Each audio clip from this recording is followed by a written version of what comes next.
pernyataan Bang Reza dan juga Pak Asmi tadi? Saya sampaikan ya, karena Aib itu kan saksi ya, yang menjadi klien saya juga. Dan dia memang benar-benar melihat, mengalami, dan mengetahui itu, dan dia di BAP, dan di BAP-nya bukan sekali, bukan sekali aja BAP-nya, beberapa kali. Dan kemudian waktu Peggy dia juga di BAP, jadi keterangannya tidak pernah berubah. Jadi apa yang jadi, kalau yang berubah itu kalau dia mengarang. Ya. Tapi ini dia ngalami sendiri. Kondisi psikologisnya baik ya, bagus ya. Baik, orang cuman saya bilang kenapa kamu nggak mau disidangkan. Dia tadinya nggak tahu kalau ini ada terjadi pembunuhan, dia pikir kenakalan anak-anak biasa. Setelah waktu dia cerita, terus dia di BAP, baru dia tahu bahwa ternyata ada pembunuhan. Jadi dia juga bukan orang asli Cirebon ya, bukan, sehingga dia tidak berani bersidang karena pembunuhan itu pembunuh sadis. Ya, saya kasih tahu aja, salah satunya terpidana Rivaldi. Rivaldi itu setelah kejadian tanggal 27, dia juga tanggal 29 melakukan penganiayaan berat kepada seorang perempuan dengan mandaunya. Nah, mandau ini juga dipakai waktu di Vina. Dan kemudian dilaporkan dia di kepolisian di Polsek Talun Utara Barat. Dan ditahan, ya. Jadi saya mau menepis ya, selalu dibilang rekayasa polisi itu, saya bukan yang bela-bela polisi. Kita bicara yang benar saja. Jadi waktu dia diamankan 8 orang itu, 1 orang kan Aldi lepas, bukan tukar kepala. Ini kan cerita-cerita drama-drama picisan ya. Jadi kemudian jadi dia pikir 7. Tapi dari 7 orang itu bilang yang paling sadis adalah 1 orang, yang mana? Ternyata yang namanya Rivaldi alias Ucil itu, yang kemudian mereka lah yang tahu ada Ucil dicari, ternyata Ucil itu dalam tahanan. Iya, artinya kan ada upaya jadi memang cocokologi, dicari-cari, dihubung-hubungkan. Bukan itu kan cocokin lagi deh nanti. Enggak, ini pertanyaan, Bu Elsa tinggal menjawab bagaimana kalau itu tidak kan setuju. Keterangan dari mereka bahwa yang melakukan penyayatan segala rupa adalah si Ucil. Dan saya kasih lihat ya, nih, ini ada sayatan. Ini foto? Foto almarhumah. Sayatannya di mana? Ini sayatannya, ini kan dijahit. Ini sayatan. Ada ini 2. Kan sudah ada bekas jahitan ya. Oke, apakah ini sayatan karena kekerasan manusia atau? Sayatan karena mandau. Oke, itu harus ada pernyataan dari polisi, rumah sakit, visum. Kita bicara visum. Tapi Bu Elsa, saya pernah melihat. Tunggu. Ini sayatan 2, ya. Iya, ini jangan ditunjukin Bu Elsa. Iya. Iya, tapi saya kasih tahu. Ada hal-hal, ya oke. Sama saya nggak apa-apa. Ya, sayatan di sini. Terus di sini ada sayatan juga. Sayatannya tertulis di atas lengan V. V. Ya, itu kita lihat dari visum. Bukan saya ngarang-ngarang. Lihat di visum, di situ diberitahu oleh forensik bahwa di sini ada sayatan yang tertulis nama V. Oke, inisial V. Oke, Bu Elsa. Tunggu lagi. Kemudian di paha sebelah kanan yang hancur ini ada sayatan dari atas bawah dari pinggul ya, pantat ya, sampai ke ini dekat sikut ya. Itu sayatan dalam sebanyak 19 cm dan dijahit oleh dokter 12 simpul jahitan. Kalau kecelakaan nggak mungkin begitu. Iya, Bu Elsa. Dan ada sperma di vaginanya Vina, dan kemudian saya juga akan meluruskan itu si hoak-hoak itu di podcast cerita bahwa mabok lah inilah. Itu sudah diperiksa oleh dokter, tidak ada mabok dan tidak ada minuman keras dan tidak ada juga obat-obatan. Malah kalau lihat di visum ada namanya jagung di perutnya Vina yang belum sempat tercerna. Segitu telitinya dokter. Jadi tolong deh yang bicara-bicara itu ingat kalau kayak gitu-gitu kan dosa. Orang dibunuh dibilang kecelakaan. Saya kan bukan hakim ya dan bukan juga kuasa hukum. Tetapi beberapa waktu lalu juga kami sempat melihat tapi beberapa foto yang disuguhkan oleh kuasa hukum Titin.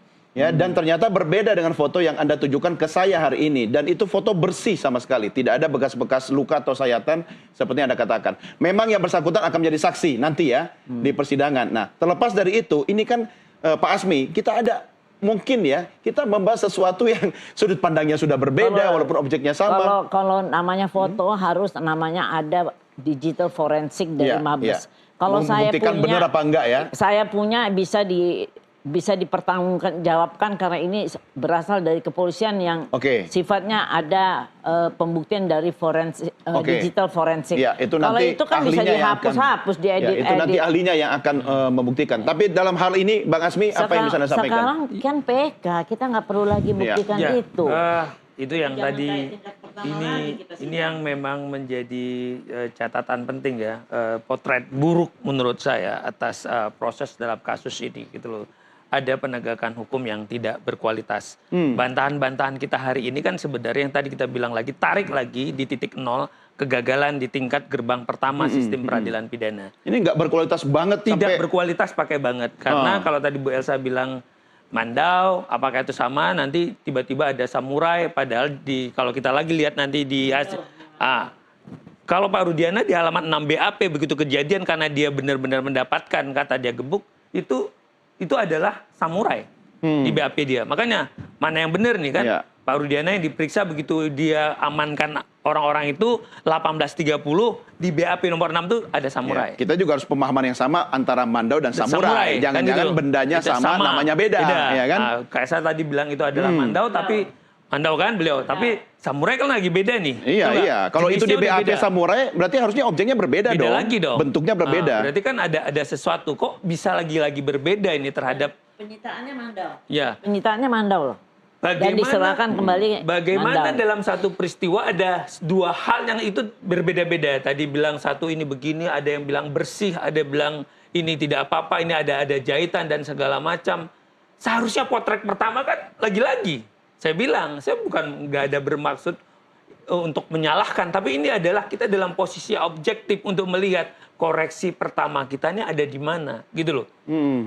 Kegelisahan hari ini, terus ada ruang publik begini, ya lagi-lagi seperti itu. Karena lagi-lagi dicocokkan lagi. Kalau saya cocoknya berdasarkan bukti lagi. Bukti. Nah, lihat aja keterangan pertamanya Pak Rudiana. Karena pintu masuknya itu adalah dari keterangan Pak Rudiana. Itulah validasinya. Kalau akhirnya menyimpang, ya berarti ada apa? Dari awal sudah menyimpang mungkin. Menyimpang lagi. Gitu loh. Tahan dulu Pak Asmi, Bu Elsa, Bang Reza. Saya harus mengakhiri dengan closing statement dari Anda masing-masing. Tapi sebelumnya ya, kita lihat lagi pernyataan atau keterangan dari ahli kecelakaan yang sudah disampaikan dalam persidangan ya. Kita lihat sama-sama rekamannya berikut ini pemirsa. Ada di Polres A sudah berkesimpulan itu kecelakaan. Sudah dimakamkan 4 hari. Di Polres B 4 hari kemudian baru masuk laporan polisi tanpa ada saksi, tanpa ada barang bukti lain yang memadai seperti yang tadi saya tanyakan, di lokasi tidak ada batu, tidak ada apa, tapi si laporan B ini yang di Polres B yang terbaru mengatakan ada kejar-kejaran, timpuk-timpukan, batu berserakan. Saya tidak ingin kembali bertanya tentang skeptisnya Bang Reza terkait dengan kasus kita. Tapi Bang Reza Indragiri, apa yang bisa Anda sampaikan sampai hari ini, perkembangan yang kita simak sama-sama di persidangan dan besok juga masih ada sidang. Bagaimana pendapat dan komentar Anda? Dengan segala hormat, Bu Elsa barusan sebetulnya memeragakan tentang bagaimana proses ingatan manusia itu mudah terfragmentasi dan mudah terdistorsi. Saya cek kembali hasil visum dan juga keterangan dokter di persidangan. Tidak ada satupun kata sayatan di sini. Yang ada adalah kata trauma tajam. Ada trauma tajam berbentuk V. Tapi sekali lagi, tidak bisa kita katakan secara definitif bahwa trauma tajam itu akibat perbuatan manusia ataukah akibat benturan persinggungan dengan benda tajam. Dengan kata lain, patut nih kita pertanyakan dari mana gerangan kata sayatan itu muncul ketika tadi disampaikan oleh Bu Elsa. Apapun itu, ini mempertegas posisi saya bahwa ketika persidangan PK pun terlalu mengandalkan pada keterangan saksi, saksi A, saksi B, 100 saksi dan seterusnya, Ya. izinkan saya untuk tidak berani memberikan ramalan positif tentang prospek penegakan hukum atas peristiwa Cirebon. Ya, baik. Terima kasih, Bang Reza.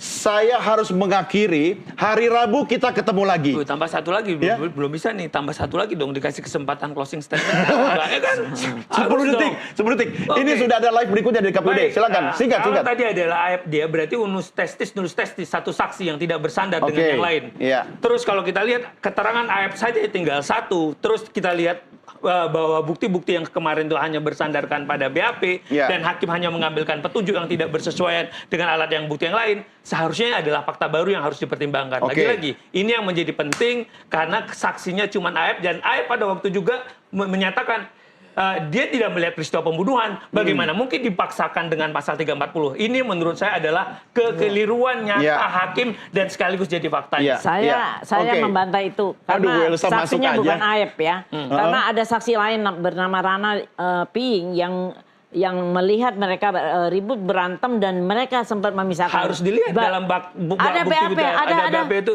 Tapi itu tidak muncul. Kenapa AF? Enggak. Karena AF yang dijadikan dasar oleh Pak Rudiana. Bukan gitu Pak, di BAP Ya, ada. baik. Dia ada Bapak-bapak, Ibu Elsa, saya akan berikan kesempatan pada Anda nanti di hari Rabu ya.